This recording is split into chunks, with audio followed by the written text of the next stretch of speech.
My plan was always to have a second career as a teacher, even before I had any idea what my first career was going to be. Hello everyone, I'm Glenn Faison, Alumni Engagement Director at Touro University California, and I'd like to welcome you to the latest episode of The Current, which is the university's alumni podcast. Joining us today is Eric Worden. He's a 2022 graduate of the master's program in the Graduate School of Education, received your degree in innovative learning. So thank you for joining us today. Absolutely, thank you for having me. Oh, we're thrilled to have you. So you have an interesting story to tell. You're a teacher, but you're a new teacher. You came to teaching after a full career in advertising, correct? Yeah, that's right. Yeah. So why don't you tell us about your career prior to becoming a teacher? Sure. Yeah, I started my career in advertising. I started as an intern in college, actually. The day after my 21st birthday, I had my interview in college. And I spent 20 years working my way through the creative side of advertising. So I started as a junior copywriter and worked my way up to a copywriter and senior, and then the last 10 years was as a creative director. And I got to work on a lot of great accounts. I got to travel a lot. We did photo shoots on tropical islands and got to meet cool people during TV shoots and everything. So it was a great career. So you're a third-year teacher, right? In the classroom? I am. I'm brand new to it, yeah. So what led you to become a classroom teacher? What was the impetus for making the career change? It was actually always the plan. My plan was always to have a second career as a teacher, even before I had any idea what my first career was going to be. And I don't know why. I'm not exactly sure why that was the plan, but that was always it. And when I got about 20 years into my advertising career, I just kind of started looking around and deciding it was time. There was a nice symmetry to when I thought about if I wanted to retire at 65, I could have a 20-year advertising career and then have a 20-year teaching career. And yeah, I talked to my wife, and we just decided it was the right time to make that shift. So. Oh, great. So that required you to get a California teaching credential, which obviously you did. I did. But you took it a step further. You came to Touro and got a master's degree in innovative learning. Why did you take that extra step to get your master's degree, and why the specific emphasis in innovative learning? The primary reason, first of all, it's just I always want to further my learning, right? But the primary reason is that because I did something else for 20 years, to some degree, that made me really inexperienced as a teacher, coming in at 45 years old at that point. And I'm uncomfortable with being inexperienced at something. I'm uncomfortable with not knowing what I'm doing. I'm the person that watches 50 hours of YouTube videos before changing a lighting fixture. And I realized that while there's no replacement for experience, and I think especially teachers would tell you that everything they learn in the classroom on the job. There's no way I could really replace the fact that I didn't have those 20 years of teaching experience. I could hopefully mitigate some of that inexperience just by learning as much as I could, by furthering my knowledge. And it also gave me the opportunity to some degree, claim a lot of mentors before I got into it. Especially in this program, being able to work in professional cohorts allowed me to kind of pick and choose bits of knowledge and understanding and ask questions to people who have been in the industry for a while. Because most of the people that were in my cohort had been teaching for 10 years, 12 years, Coming back to get their master's. Yeah, and it was a big opportunity for me. I'm a big question asker, I'm always trying to learn from anybody that I come into contact with. So that was an opportunity to kind of, like I said, to make all of them be a bit of a mentor to me, regardless of whether they wanted to or not, really. Now, finishing up in 2022, you would have started this transition basically as COVID was locking everything down. Did that factor in at all, or was it just the timing? No, I started right before COVID. I started the career transition right before COVID. I guess, if I remember the timing correctly, basically I started the fall, started doing my credential program. My credential program, you go into the classroom the same time you start your coursework. Okay. So I started student teaching right away. And I went in the fall of that school year. And then had a semester. And then of course in February, roughly, end of January, February, we all went home, right, because of COVID. So I started outside of COVID. I had no idea that was going to be part of that plan. And then of course COVID hit and totally shifted everything. It shifted the industry, it didn't change my decision. It didn't change my resolve, although it was very nice to still have my previous career to kind of supplement what I was doing at the time. But, yeah. Wow. So tell us about your current classroom assignment. Where are you working? What are you doing? My current classroom assignment is, I tell people it's a bit of a teaching cheat. But I'm at Browns Valley Elementary School in the Napa Unified School District, which is just up the road from here, which is a block away from my house. And both of my daughters went through there, from kindergarten through 5th grade. They're now in middle school. But, and one of the reasons that I decided to make the shift is when my daughters got into school there, I started volunteering in the classrooms. And just realized that even though I always had the plan of becoming a teacher later in my career, it was always high school. It was always high school English, I imagined. It was always, it was always Dead Poets Society, Robin Williams, right? Inspiring kids to get up on desks. Yep, great film. Things out. Incredible. Yeah, I mean, one of his students doesn't turn out the best for that, so I yes. have that experience. But yeah, as I went into my kids' classrooms and started to get a feel for that level, for the elementary level, I realized how much I enjoyed being there and how much impact somebody can have at that level. There aren't a lot of male teachers in elementary education either, so it's nice to be able to add another element that maybe wasn't part of their day-to-day lives before that. Great. So what's the curriculum? So you talked about maybe English in high school. Yeah, I lost my path a little bit. That's all right. In that conversation. So my current assignment is I'm a STEM teacher. Okay. So I don't have a classroom of my own. I see every class every other week. So every class rotates through. So I see K through 7 at this point, which is a fun challenge because I need to be familiar with the curriculum for the standards for everybody, right? And be able to make adjustments based on who I'm seeing during the day. On Wednesdays, for example, I see kindergartners in the morning, then I see 6th graders, which is an entertaining but also a bit of a shift in mentality during the day, right? And how we talk about things. But yeah, I'm also fortunate that my position is actually family club funded. The families in our school decided to do a capital campaign and raised a ton of money. And as part of that, they decided to do this STEM program. And when they were looking for a teacher to start to lead that STEM program, is when I finished this program. And I happened to have a lot of friends there and a lot of contacts there because my kids went through there, so it was a natural fit for me. And it's worked out really well. And in terms of whether I went from high school English, as you said, to doing STEM, it's always been an interest. I always loved sciences when I was a kid as well.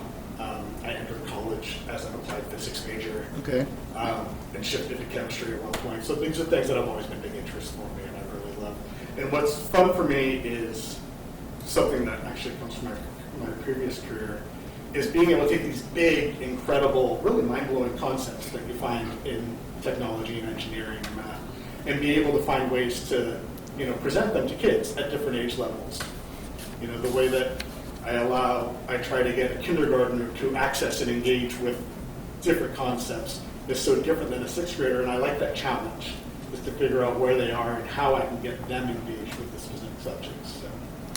Now, all the teachers watching this will know what STEM is. Okay. Some people might not, so just the... Yeah, absolutely. And technically our program is a STEAM program. Oh, great. So it's an acronym. And STEM stands for Science, Technology, Engineering, and Math. And it's become STEAM over the years because art has been considered an integral part of that education as well. So they've slipped art in there. There's even, in going through my recent training program, there are people that say that reading is the way you access all of it, so there should be an R in there, so it's stream. So it just keeps expanding. Okay. So how you touched on this a little bit, but let's expand on it here. How your private sector experience kind of informs your teaching in the classroom. And I think maybe it's probably appropriate, given that you had a love of science going into, obviously in high school and going into college, maybe pull all of that together. Yeah, absolutely. I think my previous experience helped me in a lot of ways. Aside from the obvious things like just being more mature, having experiences that I'm able to bring into the classroom to connect things with people. Having my own kids go through school and kind of see their experience, I think all of that has helped me in my practice and understand what I'm doing. But really what I talk about what I learned in advertising that I think really applies to teaching in general is they both forced me to take a relatively complex idea, right? A pretty big concept, and find a way to communicate it to somebody, to an audience in such a way that it's relevant and engaging to them, to give them access, whether I'm talking about, I worked on a lot of travel and tourism, whether we're talking about taking kids to a theme park, like why you would want to do that, or I'm trying to explain, motion and dynamics to third graders. It's all about figuring out a way to make it relevant to them, to know your audience and figure out how to kind of, pull out the nugget of the concept that's going to make it make sense to them and make it likely to go on. So That's great. Now, kind of a follow-on to that, how does your experience through the master's program inform your teaching? Well, like I mentioned earlier, one of the ways is just really being able to have a collection of mentors. The fact that I worked with a professional cohort, people that had experience and more experience than I did. I was always very upfront about the fact that I'm going right into this, right, and from a new place and being new to it. And it allowed me really to kind of gather this group of people that had experience that I could ask questions to and gain from their knowledge and understanding, which was huge for me. Another way to mitigate my lack of experience due to going into it later in life. Another way is just knowing more, being able to dig deeper into some of the elements that maybe I wouldn't get a chance to if I went straight into teaching after a credential, right? I'm really interested in all the neuroscience of learning. I'm really interested in, we're constantly learning new and better ways, and it's hard to keep up with those things in a professional environment, So the ability to step back and be able to kind of have this guided course, right, where we have such knowledge from the staff and faculty here, from the people in my cohort, to really learn as much as I can about all aspects of it and go beyond what I might be able to learn in the classroom from pure experience, I think was really helpful. Now, you said you connected with a lot of folks in your cohort. Are you guys still in touch? Not as much as I would like to be, and I actually thought recently I need to get back in touch with them.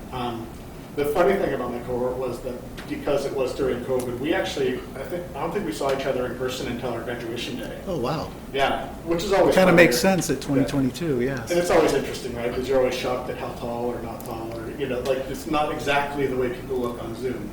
But I think it was a lot of fun to get to know them. We had a very diverse group in terms of both professional experience and personal experiences. And it was really useful to be able to tap their information and knowledge and background and understanding. So, Great.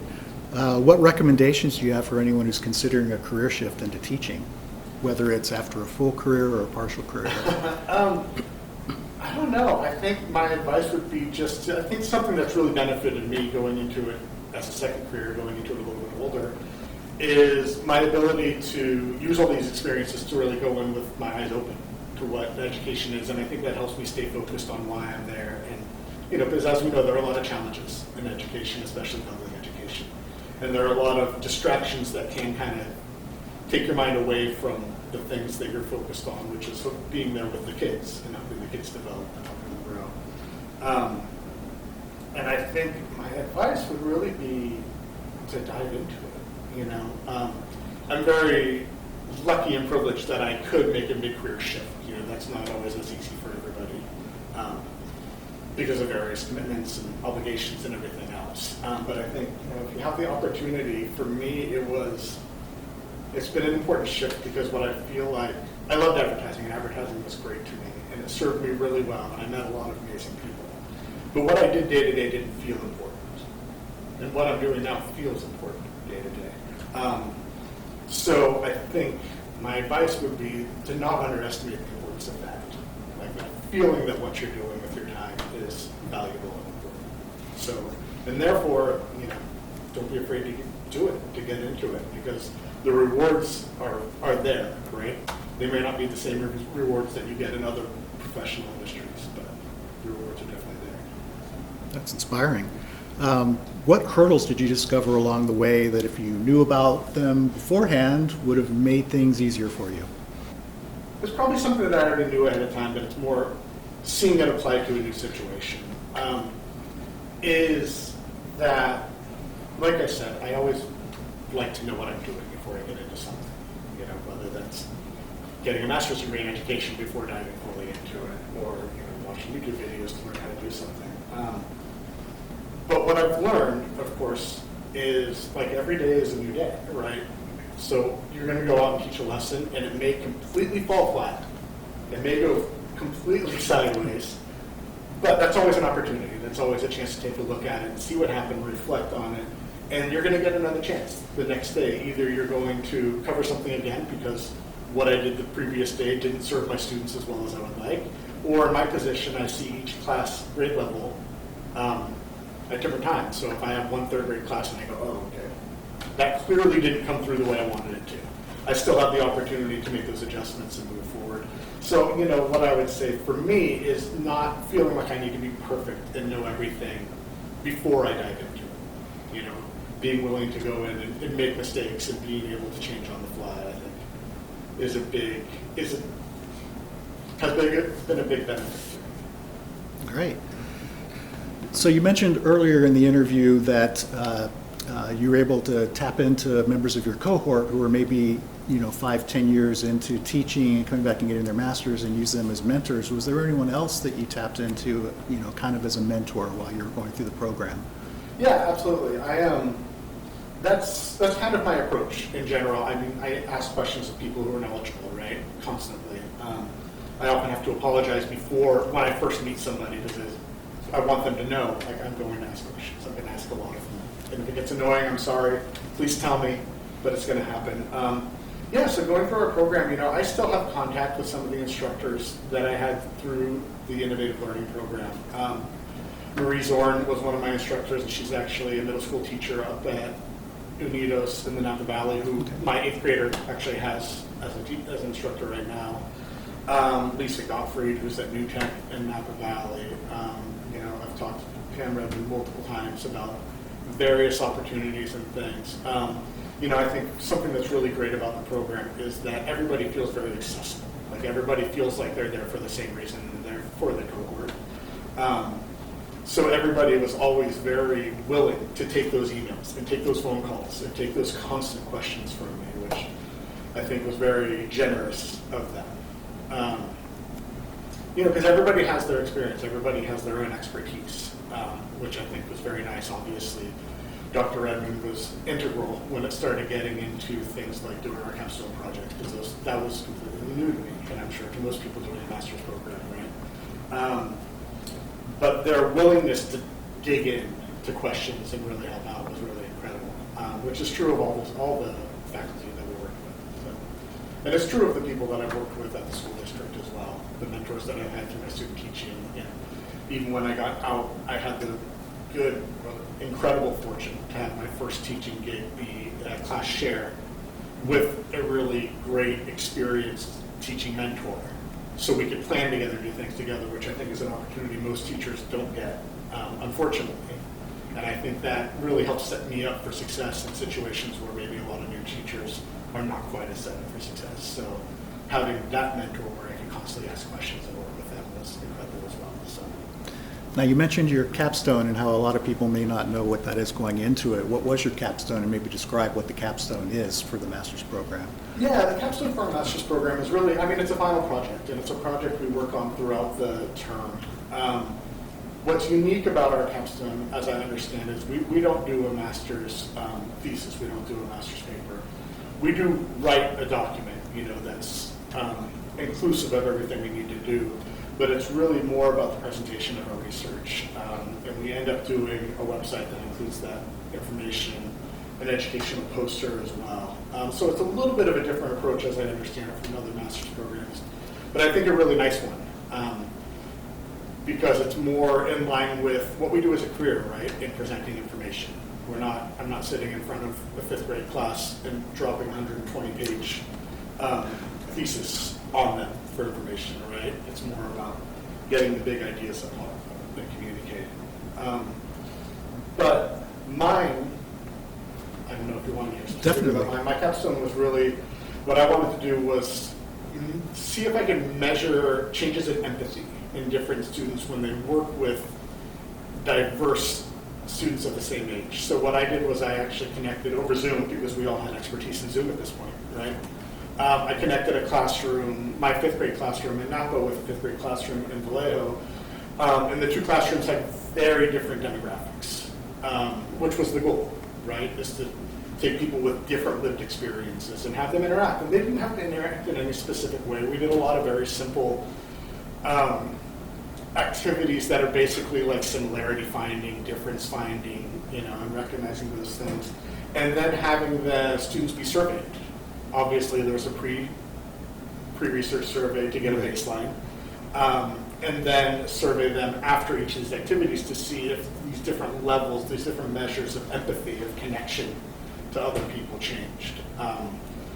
Which was really interesting to me. It's important to me as somebody who likes to travel a lot and everything, that I'm very much of the belief that interaction with people different from ourselves is nothing but beneficial, right? So my capstone allowed me to really pursue that and see what I could do. What would be ideal would be to see if I could do that for 5 years or 8 years instead of doing a 1-year sample like I did. But yeah, then I took all that information and analyzed that data and then was able to create what I believe still lives on the website. That was my own page that kind of presented it all for everybody. So. Sounds interesting. Yeah, it was very interesting. The process was interesting for me as well. So. Well, I think we're about at our time for the day. I want to thank you for taking the time out of your schedule for joining us, and I want to thank our audience for taking the time to tune in and watch and listen. Until next time, take care, everyone. Great. Thank you. Thank you.